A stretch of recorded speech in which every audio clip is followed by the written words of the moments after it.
घटस्थापनेची पौराणिक कथा, महिषासुराचा वध आणि दुर्गा देवीचा अवतार।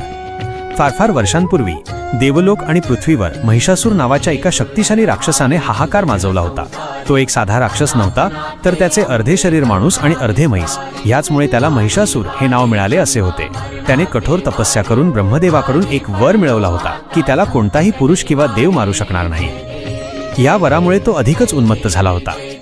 महिषासुराने देवांवर आक्रमण केले आणि इंद्राला हरवून त्याचे सिंहासन बळकावले। स्वर्गात त्याचे राज्य होते आणि पृथ्वीवरील लोक त्याच्या अत्याचारांमुळे भयभीत झाले होते। सर्व देव, ऋषी मुनी आणि मानव त्याच्या क्रूरतेमुळे त्रस्त होते। कोणताही देव त्याचा सामना करू शकत नव्हता, कारण त्याला मिळालेला वर खूप शक्तिशाली होता। जेव्हा सर्व उपाय संपले तेव्हा सर्व देव ब्रह्मा, विष्णू आणि महेश, शंकर यांच्याकडे मदतीसाठी गेले। देवांनी महिषासुराला हरवण्याची आपली असमर्थता व्यक्त केली। हे ऐकून ब्रह्मा, विष्णू आणि महेश यांना खूप राग आला। त्या रागातून आणि सर्व देवांच्या एकत्रित तेजातून एक प्रचंड मोठा प्रकाश बाहेर पडला। हा प्रकाश इतका तेजस्वी होता की त्याने सर्व दिशा उजळून टाकल्या। त्यातूनच एका दिव्य, तेजस्वी आणि अतिशय सुंदर स्त्रीचा अवतार झाला, तीच दुर्गा देवी। दुर्गा देवीचा अवतार सर्व देवांच्या एकत्रित शक्तीतून झाला होता।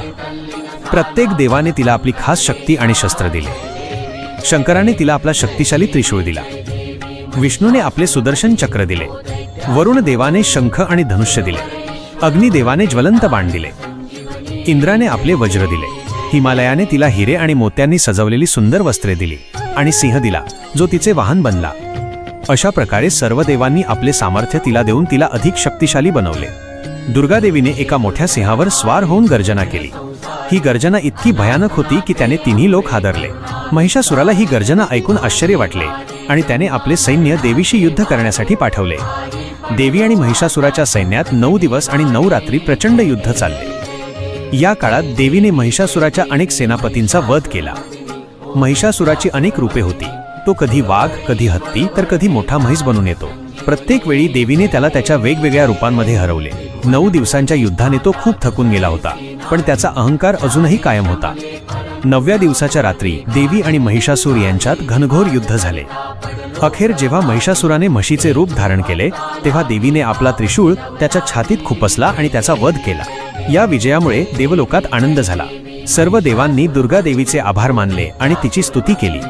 हा 9 दिवसांचा संघर्ष आणि 10व्या दिवशी झालेला विजय वाईटावर चांगल्याच्या विजयाचे प्रतीक बनले।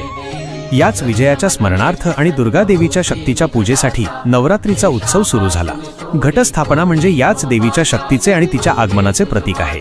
पहिल्या दिवशी कलश आणि देवीची स्थापना करून 9 दिवस तिच्या विविध रूपांची पूजा केली जाते।